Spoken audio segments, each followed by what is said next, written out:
नमस्कार, आप देख रहे हैं लाइव सिटी अपडेट। मैं अनुज गुप्ता। आज एक ऐसे विषय पे बात कर रहे हैं जो विषय बहुत कम होता है और हमारे देश का गौरव भी है। प्रदेश के मुख्यमंत्री, उत्तर प्रदेश के मुख्यमंत्री माननीय योगी आदित्यनाथ जापान और सिंगापुर की यात्रा पर गए।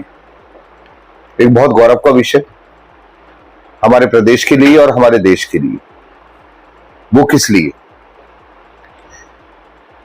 प्रदेश के मुख्यमंत्री माननीय योगी आदित्यनाथ, जो कि खुद एक योगी हैं, आज वो जिस तरीके से हमारे देश का, प्रदेश को अलग अलग ऊंचाइयों तक पहुंचा रहे हैं, उसमें सबसे बड़ी भूमिका है उनका व्यक्तित्व, कि वो किस व्यक्ति के इंसान हैं। सबसे मेन चीज है कि वो जब भगवा पहनकर किसी समारोह में या किसी सभा में पहुंचते हैं तो वहां पर जनता का उनको देखने का नजरिया अलग हो जाता है। अब उसी वेशभूषा के साथ हमारे मुख्यमंत्री जा रहे हैं सिंगापुर और जापान। एक ब्रांड बना दिया है सनातन धर्म के भगवे को उन्होंने।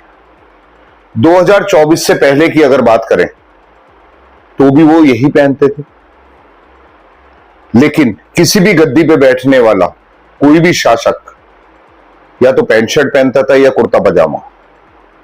लेकिन माननीय योगी आदित्यनाथ ने जब से गद्दी संभाली है तब से उन्होंने भगवा को एक नई पहचान दी है, हिंदुत्व को नई पहचान दी है, और अब डंका बजाने पहुंच गए हैं जापान और सिंगापुर।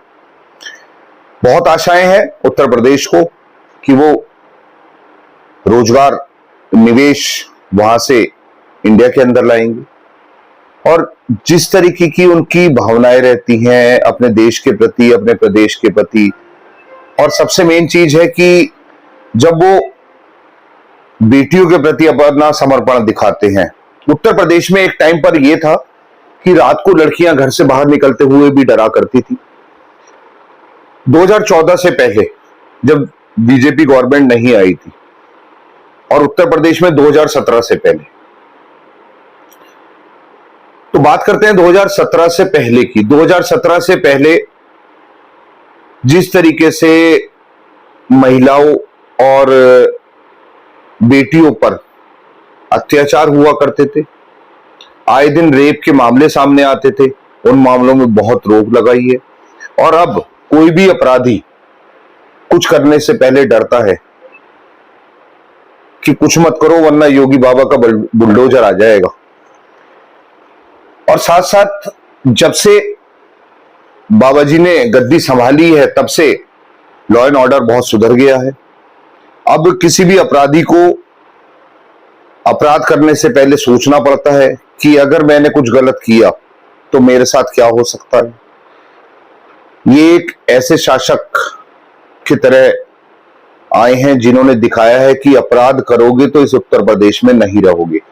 आज का अपराधी ये कहता है कि जेल भेज दो, लेकिन अपराध नहीं करूंगा, क्योंकि एक डर उनके दिमाग में डाल दिया है। जो डर पहले जनता के दिमाग में था कि अगर हम घर से बाहर निकलेंगे तो हमसे फिरौती की डिमांड ना हो जाए, हमें किडनैप ना कर लिया जाए, बहन बेटियों की सुरक्षा नहीं थी। लेकिन जब से योगी आदित्यनाथ ने गद्दी संभाली है भगवा धारण कर कर, तब से हर अपराधी डरने लगा है, चाहे उसमें हिंदू अपराधी हो या मुसलमान अपराधी हो। और जब से योगी आदित्यनाथ ने गद्दी संभाली है तब से बदमाश अपने घरों में छिप गए हैं या फिर उत्तर प्रदेश छोड़ दिया। और आदित्यनाथ योगी जब भी कहीं विदेश के यात्रा पे जाते हैं या किसी और स्टेट में जाते हैं तो डिमांड रहती है कि हमारे प्रदेश का मुख्यमंत्री भी योगी आदित्यनाथ हो। अभी मैं आपको बहुत लेटेस्ट एक किस्सा सुनाता हूं। मैं मुंबई गया, मुंबई जाने के बाद मैंने कैब करी। कैब करने के बाद एक लेडी आई कैब लेकर। उन्होंने हमारी भाषा से ये पता कर लिया कि हम उत्तर प्रदेश से हैं। तो उन्होंने ये नहीं कहा कि आप उत्तर प्रदेश से हैं, तो उन्होंने ये कहा कि आप योगी जी के यहां से हैं। तो ये कितनी बड़ी बात है कि हमारे प्रदेश को उत्तर प्रदेश नहीं योगी जी का प्रदेश माना जाता है। तो मैंने कहा हाँ, आपने कैसे पहचान लिया? कह रही है आप लोगों की भाषा से पहचान लिया। और उसके बाद उन्होंने जो हमें बातें बताई योगी आदित्यनाथ जी के बारे में कि हम इतने बड़े फैन हैं योगी आदित्यनाथ जी के।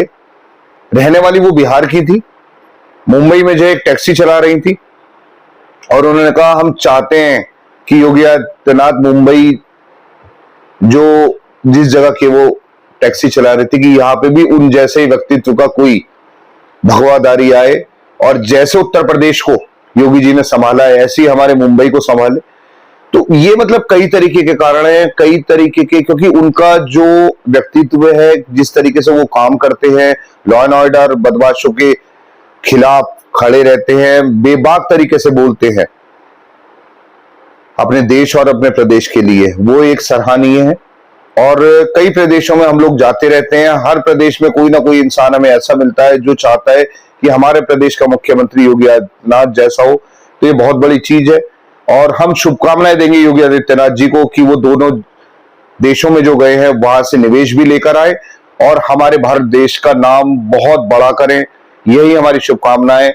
कैमरामैन आकाश के साथ मैं अनुज गुप्ता।